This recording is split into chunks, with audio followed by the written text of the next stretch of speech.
ഒരച്ഛൻ തൻ്റെ മകളെ കണക്ക് പഠിപ്പിക്കാനായി ഒരു പുസ്തകം എഴുതുന്നു. ആ പുസ്തകത്തിന് തൻ്റെ മകളുടെ പേരും കൊടുക്കുന്നു. ഗ്രേറ്റസ്റ്റ് മാത്തമാറ്റീഷ്യനായ ഭാസ്കരാചാര്യരുടെ കഥയാണ് ഇന്ന് പറയുന്നത്.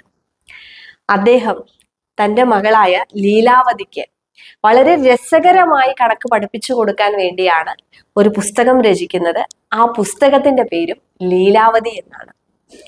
ഇതിനു പുറകിൽ ഒരു കഥയുണ്ട്.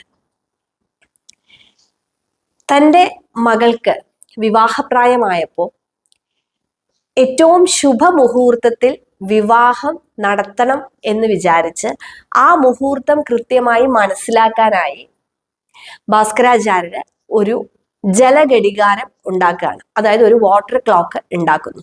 ഒരു കപ്പില് ഒരു ഹോളൊക്കെ ആയിട്ട് ഒരു വാട്ടർ ക്ലോക്ക് നിർമ്മിക്കുന്നു. അപ്പൊ കൃത്യമായി അത് നിറയുമ്പോൾ ആ ഒരു മുഹൂർത്തം എത്തും എന്നുള്ളത് മനസ്സിലാക്കി അല്ലെങ്കിൽ കണക്കാക്കിക്കൊണ്ടാണ് ഈ ജലഘടികാരം ഉണ്ടാക്കുന്നത്. അപ്പൊ ഇത് ഉണ്ടാക്കിയതിനു ശേഷം മകളോട് പ്രത്യേകം പറയും, അതിനടുത്തേക്ക് പോകരുത്. അതായത് അതിന്റെ പ്രവർത്തനത്തെ ഒരു രീതിയിലും ബാധിക്കാതിരിക്കാൻ വേണ്ടിയിട്ടാണ് അത് പറഞ്ഞത്. പക്ഷെ മകളാവട്ടെ ഇതെങ്ങനെയാണ് ഇത് പ്രവർത്തിക്കുന്നതെന്ന് മനസ്സിലാക്കാനായിട്ട് അതിൻ്റെ അടുത്ത് ചെന്ന് നോക്കും. ആ സമയത്ത് അവളുടെ മൂക്കുത്തിയിൽ നിന്നും ഒരു മുത്ത് ഇതിലേക്ക് വീഴുകയും അതിൻ്റെ ദ്വാരം അടയുകയും ചെയ്യുന്നു.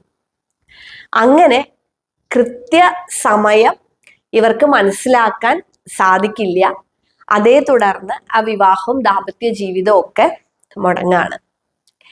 അങ്ങനെ വിഷമിച്ചിരുന്ന മകളെ ജീവിതത്തിലേക്ക് തിരിച്ചു കൊണ്ടുവരാനായി രസകരമായി മുന്നേ തന്നെ കണക്കിനോട് അല്ലെങ്കിൽ ഗണിതശാസ്ത്രത്തോട് താല്പര്യം ഉണ്ടായിരുന്ന മകളാണ്.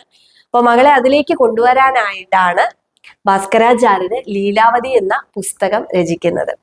വളരെ രസകരമായി ഒരു കവിതയുടെ ഒക്കെ രൂപത്തിലാണ് തൻ്റെ ചുറ്റുമുള്ള കാര്യങ്ങൾ, അത് പൂക്കളും പക്ഷികളും വണ്ടുകളും ഒക്കെ അതിനോട് ഉപമിച്ചുകൊണ്ട് അത് കണക്കിലെ ഉൾക്കൊള്ളിച്ചുകൊണ്ടാണ് ഈ ഒരു പുസ്തകം എഴുതിയിട്ടുള്ളത്.